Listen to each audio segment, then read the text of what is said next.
원래 오늘 말씀은 72절까지의 말씀인데 시간상 59절까지만 읽었습니다. 저보다 나이 많으신 분들은 아실 만한 유명한 광고가 있습니다. 탤런트, 지금은 잘 나오지 않으시는 유호성 씨가 모델로 나와서 한 증권회사에 광고를 찍었었는데요. 그 광고 회사의 문구가 이렇습니다. 모두가 예라고 할 때 아니라고 하는 친구, 그 친구가 나는 좋다라는 광고입니다. 혹시 기억하시는 분들이 있을지 모르겠습니다. 보통 사람들은 모두가 예라고 말하면 그 분위기에 따라서 같이 예라고 말하곤 합니다. 분위기에 따라서 그리고 아니라고 말하기도 합니다. 회사에서나 학교에서나 전체 흐름과 다른 소리를 했다가 괜히 골치 아픈 일이 생길 수 있기 때문에 사람들은 분위기에 따라서 공동체의 분위기에 따라서 말을 하곤 합니다. 우리는 이런 거를 사회생활이라고 말합니다. 특히 군대에서 이런 현상이 잘 나타난다고 생각합니다. 요즘 군대에서는 개인 생활이 좀 늘어나고 자기의 의견을 말할 수 있는 그런 군대 생활이 됐다고 하는데, 제가 군 생활할 때만 하더라도 선임이 주말에 나가서 축구하자라고 얘기하면 후임들은 다 따라 나가서 축구를 하는 거였습니다.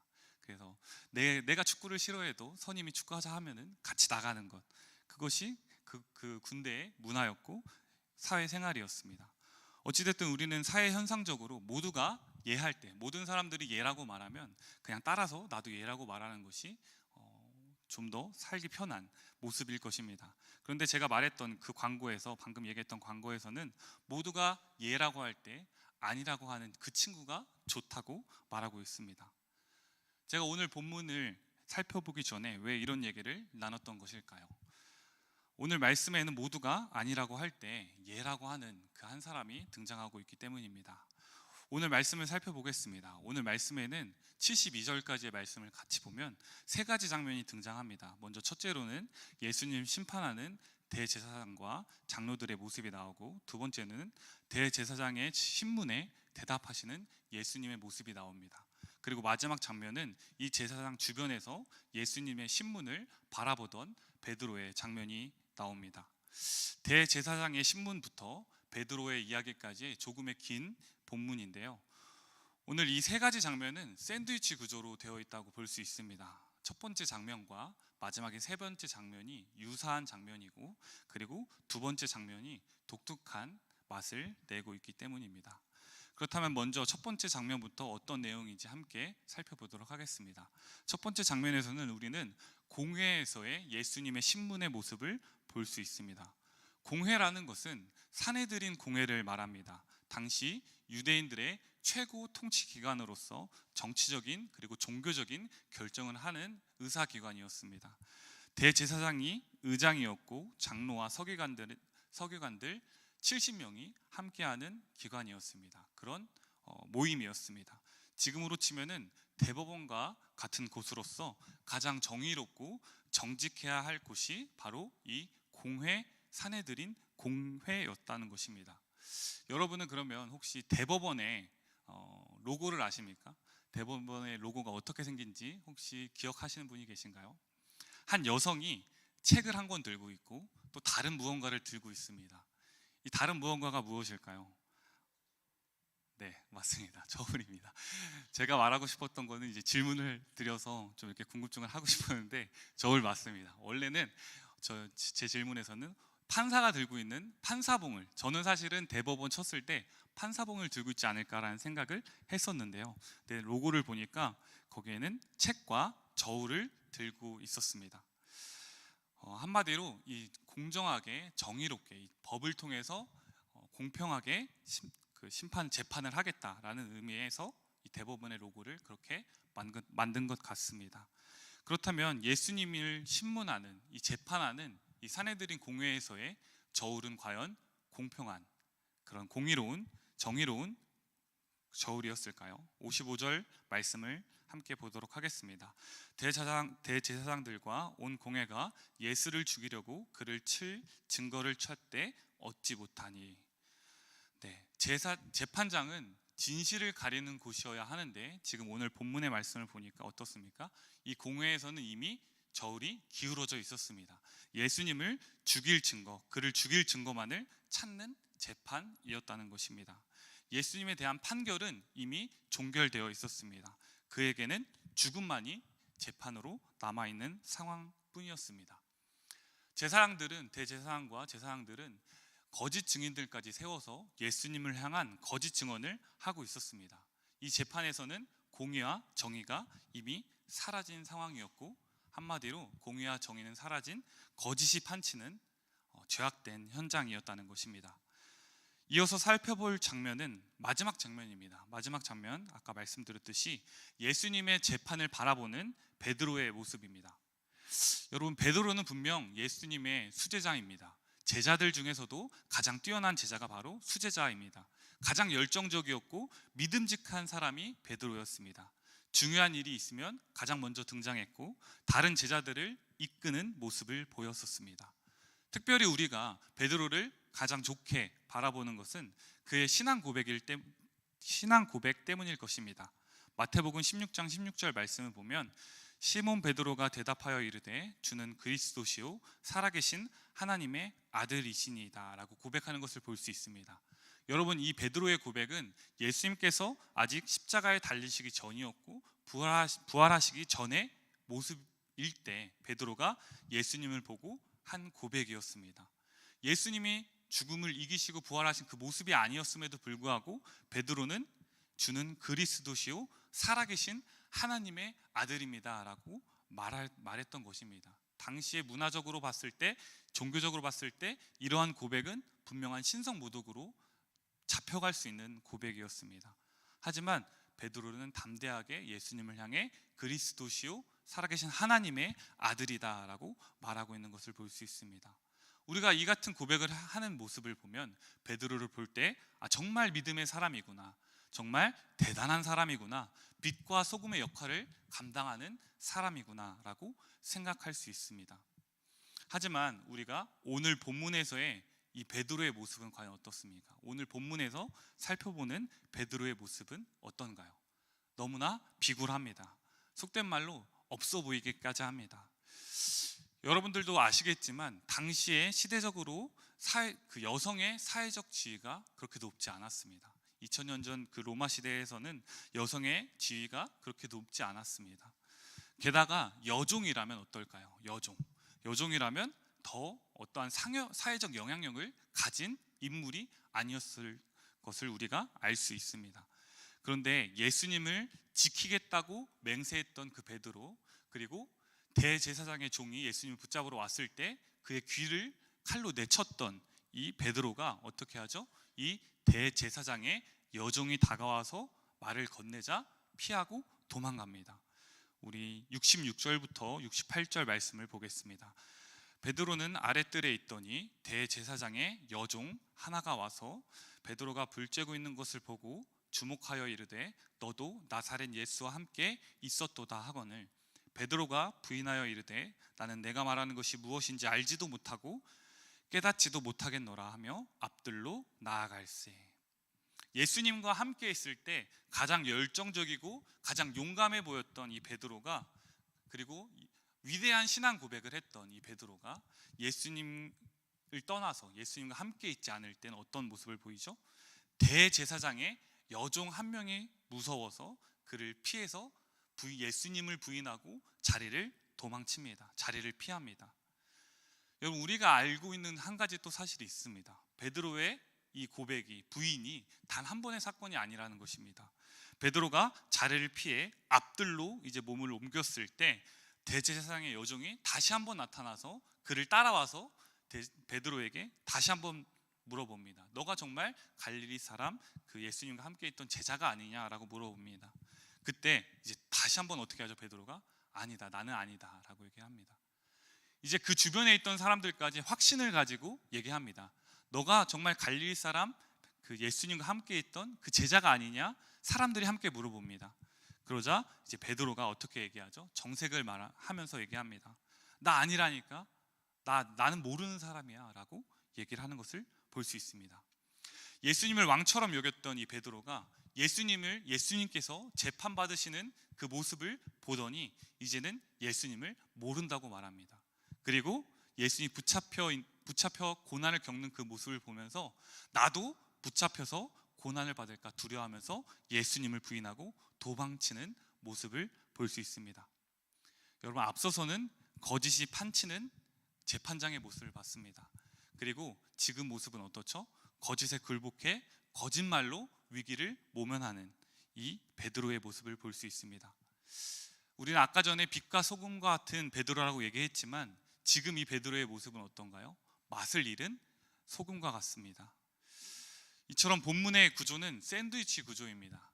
첫 이야기는 거짓이 판치는 재판장의 이야기였고, 그리고 마지막 이야기는 거짓으로 부인하는 베드로의 모습입니다. 그리고 그 사이의 이야기, 두 번째 이야기는 그 가운데에서 밝히 빛을 비추고 있습니다. 우리 마가복음 14장 60절부터 62절까지의 말씀을 함께 보도록 하겠습니다. 대제사장이 가운데에 일어서서 예수에게 물어 이르되 너는 아무 대답도 없느냐? 이 사람들이 너를 치는 증거가 어떠하냐 하되 침묵하고 아무 대답도 아니하시거늘 대제사장이 다시 물어 이르되 내가 찬송받을 이의 아들 그리스도냐? 예수께서 이르시되 내가 그니라. 인자가 걷는 자의 우편에 앉은 것과 하늘 구름을 타고 오는 것을 너희가 보리라 하시니. 아멘. 예수님께서는 이 거짓이 판치는 흑암의 세력들 앞에서도 어떻게 하시죠? 담대하게 진실만을 말씀하시는 것을 볼 수 있습니다. 거짓 증인들의 거짓 증언으로 말미암아 이미 판세는 기울어 있었습니다. 자신을 향한 죽음만이 다가오고 있었습니다. 그럼에도 불구하고 예수님께서는 거짓으로 대답하지 아니하십니다. 진실을 말씀하십니다. 대제사장은 분명히 모든 것을 결정할 수 있는 힘을 가진 사람이었습니다. 예수님은 그 대제사장의 압박에도 불구하고 진실을 말씀하셨습니다. 내가 찬송받을 이의 아들 그리스도냐?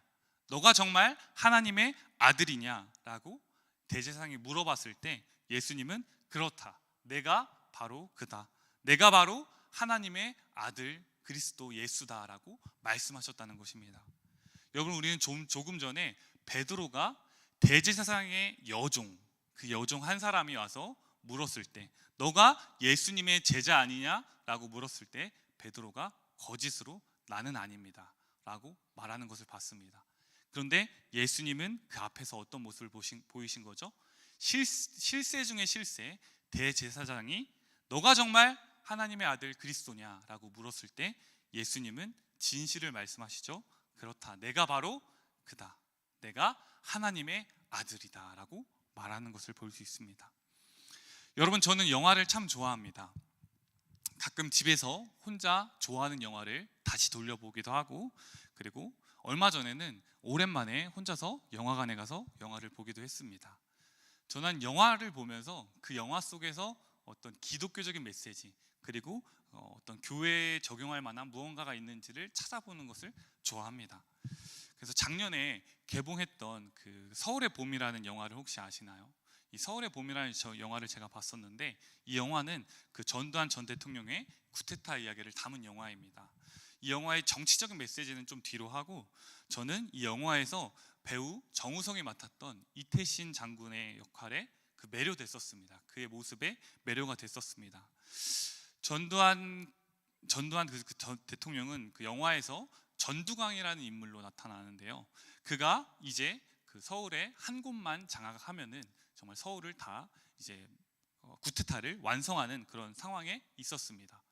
이제 영화 말미에 그런 모습이 나오는데 그때가 되면 이제 주변의 모든 장군들이 쿠데타를 이제 인정을 하고 포기하는 모습들이 나옵니다. 그러고 나서 어떤 생각을 하면 다른 장군들은 이제 전두광이 이제 되면은 실세가 되면 어떻게 그 노선을 따라야 되냐, 내가 지금 가는 길이 어디로 가야 옳은 선택을 하는 것인가, 사람들이 모여서 막 얘기를 하고 결정을 하기 시작합니다. 처음에 쿠데타를 반대했던 장군들도 하나 둘씩 떠나가고 이제 다 전두광의 편에 서기 시작합니다. 그런데 한 사람이 끝까지 쿠데타를 막으려고 했습니다. 바로 제가 말했던 이태신 장군이었습니다. 그는 길에 탱크들이 막 이제 다가오고 그곳을 향해 나오고 있을 때 이태신 장군은 어떻게 하냐면 길 앞에 서서 그 탱크를 마주하고 길을 막아섭니다. 다른 군사들 없이 혼자 나아가서 자기가 탱크를 막는 모습을 볼 수 있었습니다. 저는 그 모습을 보면 참 감동을 받았었습니다. 그리고 오늘 설교를 준비하면서 그 모습이 바로 떠올랐습니다. 예수님께서 모두가 거짓을 말하며 거짓이 정말 그 전쟁을 다가오는 군사들처럼 자기 앞에 다가왔을 때, 자기를 위협하고 있을 때 예수님께서는 그 흑암의 세력, 그 거짓의 세력에 굴복하지 않으셨습니다. 온전히 밝히 자신이 말씀하셔야 할 진실만을 말씀하셨다는 것입니다. 여러분은 이 거짓된 세상 속에서, 우리가 살아가는 이 흑암이 판치는 이 거짓의 세상 속에서 여러분은 어떤 삶을 살아가고 계십니까? 사단은 우리로 하여금 계속해서 우리를 거짓에 넘어지게 만들려 합니다. 대제사장이 자신의 권세욕에, 그리고 자신이 가지고 있는 그 명예에 대한 욕구로 말미암아 예수님을 모함해서 죽이려고 했던 것처럼, 사단은 우리에게도 계속해서 권세욕, 명예욕으로 우리를 거짓으로 이끌어 가려 합니다. 우리에게 욕심을 불어넣어서 거짓을 말하게 하려 합니다. 또한 거짓 증인들이 거짓 증언을 하면서 대제사장을 통해서 보수를 받을 것을 기대했던 것처럼, 우리에게 계속해서 물질에 대한 욕심, 그리고 어떠한 이 땅에서의 보화를 쌓고자 하는 욕심을 사단 마귀가 심어줌으로 말미암아 우리가 어떻게 하죠? 거짓된 삶을, 거짓을 말하는 삶을 살아가게 만드는 것이 바로 사단의 방법입니다. 또한 베드로가 겉으로는, 그리고 말로는 예수님을 주인이라고, 삶의 주인이라고 고백했지만 정작 어떻게 하죠?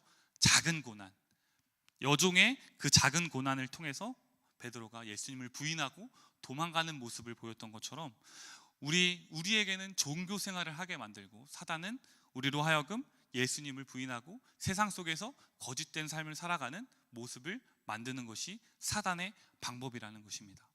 그렇다면 우리는 이런 거짓이 판치는 세상에서 어떠한 삶을 살아야 될까요? 우리는 예수님의 본을 따라야 할 것입니다. 예수님처럼 흑암 가운데에서 진실을 말하는, 진리를 말하는 우리의 삶이 되어야 한다는 것입니다. 바로 복음을 선포해야 한다는 것입니다. 죽음 이기시고 다시 살아나신 그 예수 그리스도를 선포해야 하며, 예수 그리스도가 하나님의 아들이시고, 그리고 그 예수 그리스도가 우리 삶의 주인이라고 우리의 삶을 통해서 우리가 증거해야 되고 선포해야 한다는 것입니다. 사단은 우리로 하여금 대제사장처럼 살게 만듭니다. 그리고 거짓 증인들처럼 물질에 여러 가지 눈이 멀어 삶을 살아가게 만들 것입니다.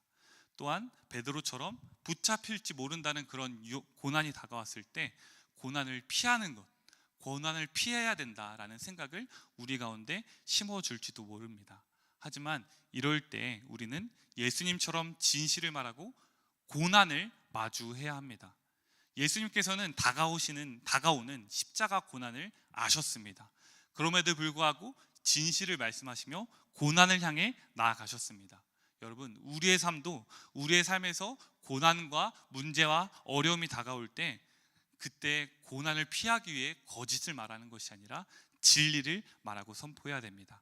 남들이 다 이 정도면 됐어, 그 정도면 잘하는 거야, 너도 지금 잘하고 있어 라고 말할 때 거짓을 말하면서 그 거짓된 삶을 따라가는 것이 아니라, 그리고 너 그 정도 고생했으면 됐어, 너 그 정도 고난 받았으면 됐어, 이제 그만해, 충분해 라고 더 이상 고난의 길을 걷지 않으려고 하는 그 사단의 유혹이 우리에게 왔을 때에도 그 가운데에서도 계속해서 진리를 선포하면서 고난을 피하는 것이 아니라 고난을 마주할 수 있는 우리가 되어야 된다는 것입니다. 여러분, 저는 지난 그 찬양 집회, 청년부 찬양 집회 때 참 은혜를 많이 받았었습니다. 바로 이정규 집사님의 간증을 통해서 은혜를 많이 받았었습니다. 그가 간증하기를, 그가 개그맨 사회가 참 그 위계 질서가 많고 그 가운데 선배의 말을 거역할 수 없는 그런 분위기가 있음에도 불구하고 그가 선배들이 술을 권할 때, 그리고 심지어 임원이, 자신의 그 개그 콘서트 출연권을 가지고 있는 임원이 다가와서 술을 권할 때에도 그가 술 권유를 마다하면서 내가 술 마시지 않습니다, 그리스도인은 술을 마시지 않습니다 라고 자신의 그 진리, 자신이 갖고 있는 믿음을 선포하면서 믿음을 지키는 모습을 보면서 참 많은 감동을 받았고 도전을 받았었습니다. 우리가 그런 모습으로 바로 예수님을 닮아가는 삶의 모습으로 살아가야 할 것입니다. 거짓이 판치는 이 세상 가운데에서 진리를 말하는 우리 성도 여러분이 되기를 간절히 소망합니다. 우리의 삶이 진리를 따르는 그 예수님, 진실을 말씀하시는 예수님의 삶을 닮은 우리의 모습이 되기를 간절히 소망합니다. 여러분, 고난주간입니다. 이 고난주간에 고난을 마주하고 고난을 받으시기 위해 십자가를 지신 진실을 말씀하신 예수님을 따르는 우리의 삶이 되길 소망합니다.